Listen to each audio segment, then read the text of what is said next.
Hi guys, मैं अजीत झा अपने channel education by infinity से आप लोगों का एक बार फिर स्वागत करता हूं अपने अगली वीडियो में, जिसमें हमने 12th क्लास का लास्ट टॉपिक जहां पे स्टॉप करा था उसके आगे फर्दर हम कंटिन्यू करेंगे। तो देखिए, आप अपनी स्क्रीन पे देख सकते हैं आज का हमारा टॉपिक है इन्वर्स ऑफ अ मैट्रिक्स। तो इन्वर्स ऑफ मैट्रिक्स को कंटिन्यू करने से पहले अगर आप मेरे चैनल पे नए हैं तो मैं आपको बताना चाहूँगा आप पूरी वीडियो को देखें।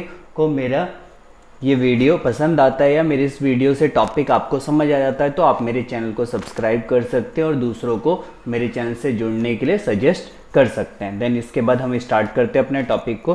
तो देखिए, फर्स्ट ऑफ ऑल हमारा पहला टॉपिक है इसमें इन्वर्स ऑफ अ मैट्रिक्स। तो इन्वर्स ऑफ अ मैट्रिक्स को बताने से पहले कुछ प्रॉपर्टीज समझनी पड़ेगी और इन्वर्स किस तरीके से कैलकुलेट होगा हमें वो समझना पड़ेगा। तो एक थ्योरम है, थ्योरम नंबर 4 एनसीईआरटी के। अगर हम थ्योरम नंबर 4 की बात करें, उसने एक आइडेंटिटी लिख रखी है, उसमें ये मेंशन कर रखा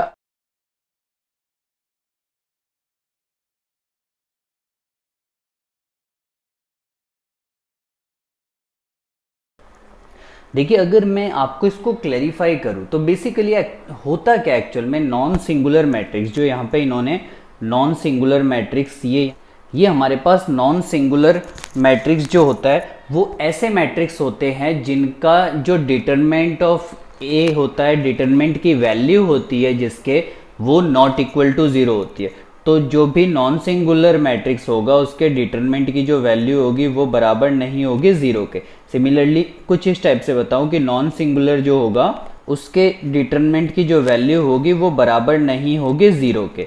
मीन्स कोई भी एक ऐसा मैट्रिक्स जिसके डिटरमिनेंट की वैल्यू अगर जीरो के बराबर आती है तो वो कहलाता है सिंगुलर मैट्रिक्स, और अगर उसके डिटरमिनेंट की वैल्यू जीरो के बराबर नहीं होगी तो वो कहलाएगा नॉन सिंगुलर मैट्रिक्स। तो ये कह रहा है कि अगर नॉन सिंगुलर मैट्रिक्स है कोई, तभी उसका इन्वर्स कैलकुलेट होगा। इन्वर्टिबल मैट्रिसेस की अगर हम बात करें तो इन्वर्टिबल मैट्रिसेस वो मैट्रिसेस होता है जिसका इन्वर्स एग्जिस्ट करता है या इन्वर्स निकाल सकते हैं। ठीक है, तो अगर कोई भी मैट्रिक्स उसका इन्वर्स अगर निकलता है, सपोज एक मैट्रिक्स है उसका इन्वर्स अगर निकलता है, देन वो एक नॉन सिंगुलर मैट्रिक्स होगा, यही प्रॉपर्टी बोल रहा है। तो एक्चुअल में अगर मैं इसकी क्लैरिफिकेशन आपको दूं तो कुछ इस टाइप से होता है। देखिए, आप जानते हैं अगर दो मैट्रिसेस आपस में एक दूसरे के इन्वर्स है, if B is inverse of matrix A, then उस केस में ए और बी को मल्टीप्लाई करेंगे तो आइडेंटिटी मैट्रिक्स के इक्वल होगा। अब बेसिकली अगर मैं दोनों तरफ डिटरमिनेंट कर दूं तो ये बन जाएगा ए का डिटरमिनेंट इंटू बी का डिटरमिनेंट इज इक्वल टू 1। तो आप देख सकते हैं कि अगर मैं दो डिटरमिनेंट की वैल्यू को आपस में मल्टीप्लाई करता हूं और इक्वल टू में 1 लाता हूं तो दैट मीन्स उनमें से कोई भी जीरो नहीं होगा। तो ए और बी दोनों इनमें से कोई भी जीरो नहीं होगा। तो अगर ये जीरो होंगे तो फिर इसके डिटरमिनेंट की जो वैल्यू यहाँ पे आ रही है वो 1 की जगह जीरो आ जाएगा। तो इसलिए हम बोलते हैं कि अगर कोई भी मैट्रिक्स इन्वर्टिबल है देन वो एक नॉन सिंगुलर मैट्रिक्स होगा। देन फर्दर हम आगे मैंने लास्ट वीडियो में आपको एक प्रॉपर्टी करवाई थी डिटरमिनेंट की, जो हमने लास्ट टॉपिक एडजॉइंट करा था। अगर मैं आपको थोड़ा सा उसके बारे में बताऊं तो कुछ इस टाइप से हमने डिस्कस करा था कि a इंटू एडजॉइंट ए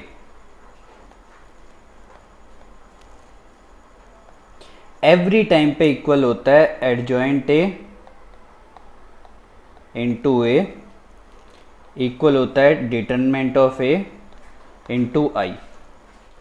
ये हमारे पास एक आइडेंटिटी है जिसका प्रूफ भी आपको मेरी लास्ट वीडियो में मिल जाएगा। आप प्रूफ चाहते हैं तो प्रूफ उस वीडियो से देख सकते हैं, ठीक है ना। अब इसका यूज करके हम इन्वर्स निकालेंगे कि बेसिकली अगर मुझे इन्वर्स निकालना हो तो मैं किस तरीके से निकालूंगा। आप इनमें से किसी एक साइड को, इन दोनों में से किसी एक को और इसको कंपलसरी ले लीजिए। तो देखिए कुछ इस टाइप से बन जाएगा adjoint A with A matrix is equal to determinant of A into I. देखिए बेसिकली इन दोनों में से मैंने इसको ले लिया और इसको मैंने कंपलसरी ले लिया। अब यहां से मुझे इनवर्स निकालना है तो हम क्या करेंगे, ए को इस साइड शिफ्ट कर दीजिए या फिर मल्टीप्लाई कर दीजिए बोथ साइड ए इनवर्स से, जिसे आप लोग बोलते हो। तो मैं यहां पे लिखूंगा multiply by A inverse both side. तो जब मैं मल्टीप्लाई करता हूँ दोनों साइड ए इनवर्स से, तो आप देख सकते हैं कुछ इस टाइप का ये बन जाएगा।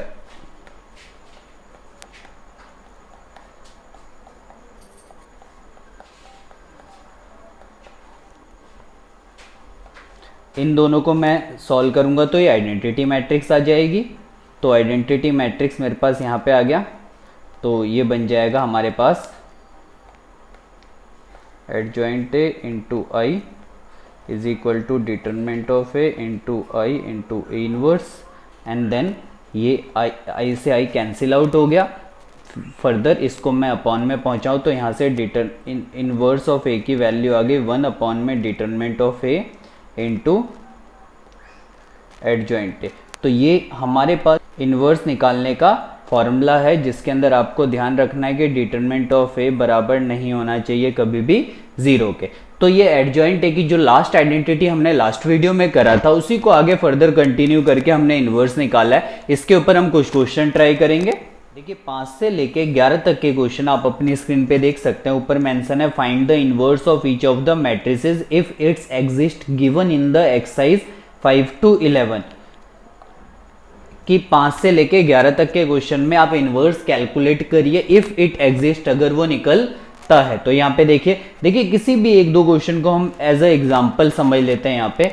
तो फर्स्ट ऑफ ऑल अगर मैं आपको एक 2 into 2 मैट्रिक्स का बताऊं तो उसके लिए आप 5th क्वेश्चन देख सकते हैं। देखिए 5th की अगर मैं बात करूं तो सपोज मैं लेट कर लेता हूं ए एक मैट्रिक्स है जिसकी वैल्यू उन्होंने हमें दे रखी है 2 - 2 4 and 3। First of all determinant of A निकलेगा। डिटरमिनेंट ऑफ ए कितना आ जाएगा 6 + 8 14 आ गया।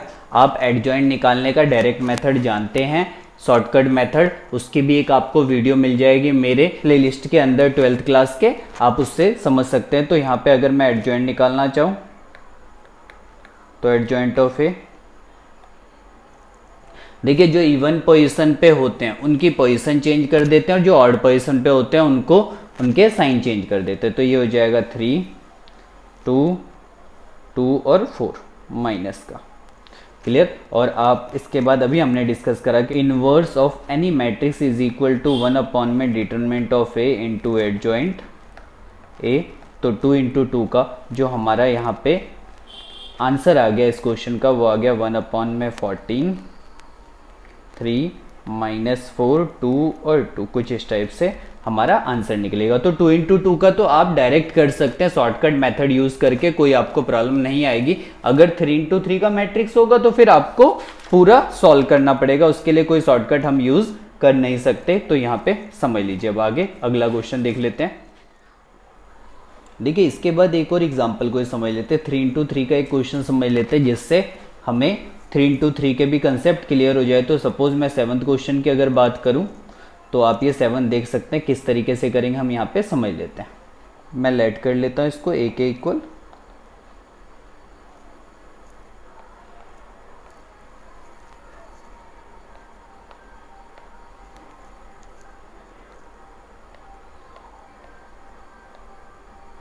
First of all determinant of A calculate होगा यहाँ पे भी, तो डिटरमिनेंट ऑफ ए निकाल लेते हैं। किसी के भी थ्रू एक्सपेंड कर देते हैं। मैं इसको C1 के थ्रू एक्सपेंड कर रहा हूं क्योंकि C1 के अंदर 2 0 है, तो इजी कैलकुलेशन हो जाएगी हमारी। तो ये 10 आ गया जो कि नॉट इक्वल टू 0 है, तो इनवर्स एग्जिस्ट करेगा। स्टेटमेंट आप लिख सकते हैं यहाँ पे। इसके बाद हम यहाँ पे निकाल लेते हैं इसके कोफैक्टर्स। कोफैक्टर के लिए मैं सबसे पहले A11 निकाल लेता हूँ। तो A11 हमारे पास आ गया इसका 10 - 0 विच इज इक्वल टू 10।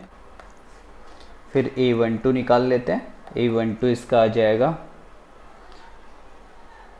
2 के परपेंडिकुलर चीज़ों को हाइड कर देंगे तो 0 4, तो यहाँ पे आ जाएगा हमारे पास 0 - 0 which is equal to 0। A13 निकाल लेते हैं।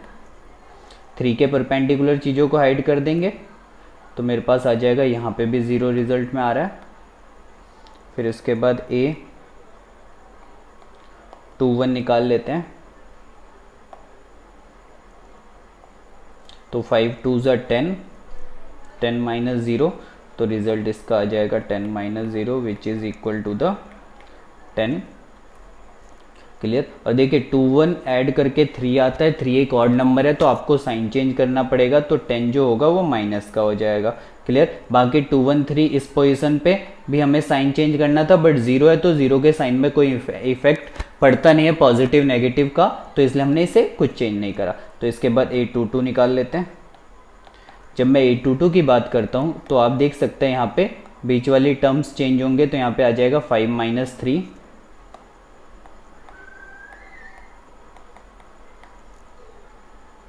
5 आ गया यहाँ पे, A23 0 - 0 which is equal to the 0, A31 तो ये आ जाएगा 8 - 6 विच इज इक्वल टू 2, A32 निकाल लेते हैं। तो A32 की अगर मैं बात करूँ तो ये आ जाएगा 4 - 0 which is equal to the 4, A33 निकाल लेते हैं। तो A33 की अगर मैं यहाँ पे देखूँ तो 2 - 0 विच इज इक्वल टू 2। इसके बाद मैं इसके साइन चेंज कर देता हूँ। तो साइन चेंज के लिए आप देख सकते हैं A11 के साइन चेंज नहीं होंगे, A12 0 है तो कोई ज़रूरत नहीं है साइन चेंज करने की, 13 के साइन चेंज नहीं होंगे, 21 को मैं ऑलरेडी चेंज कर चुका हूँ, देन 22 साइन चेंज नहीं होंगे, देन 23 0 है कोई फ़र्क नहीं पड़ेगा इसको, 31 जो मेरे पास है 31 के हम बात करें तो 4 साइन चेंज नहीं होंगे, देन 32 एक इसके साइन चेंज मुझे करने पड़ेंगे तो +4 से ये -4 बन जाएगा, एंड 33 के साइन चेंज नहीं होंगे। देन इसके बाद अब हम इस कोफैक्टर को इनकी पोजीशन पे रख के और उसका ट्रांसपोज कर देंगे, तो वो हमारे पास आ जाएगा एडजॉइंट ए। तो किस तरीके से करते हैं वो यहाँ पे हम लोग थोड़ा सा, जब इनको मैं इनकी पोजीशन पे रखता हूँ तो आप देख सकते हैं एडजॉइंट ए वो हमारे पास बन जाएगा 1 1 की पोजीशन पे 10, 1 2 की पोजीशन पे 0, 1 3 0, -10, 5 0, 2 -4 एंड 2, एंड देन हम फाइनली इसका ट्रांसपोज कर देंगे। तो ट्रांसपोज करने पे ये बन गया हमारे पास 0 0 -10 5 0 2 -4 एंड 2, ये हमारे पास आ गया एडजॉइंट। और एडजॉइंट के बाद हमें एक्चुअल में इसमें इन्वर्स कैलकुलेट करना है। तो आप जानते हैं कि एक आइडेंटिटी जो हमने अभी डिस्कस करी है उसको यहाँ पे अप्लाई कर देंगे तो ये इसका निकल आएगा इन्वर्स। तो इन्वर्स किस तरीके से निकालते हैं, वो स्टेप हम इसका इन्वर्स निकाल सकते हैं। तो हम जानते हैं कि inverse of any matrix is equal to determinant of A 1 by determinant of A into adjoint A, और इसका डिटरमिनेंट आ रहा था हमारा 10, तो 1/10,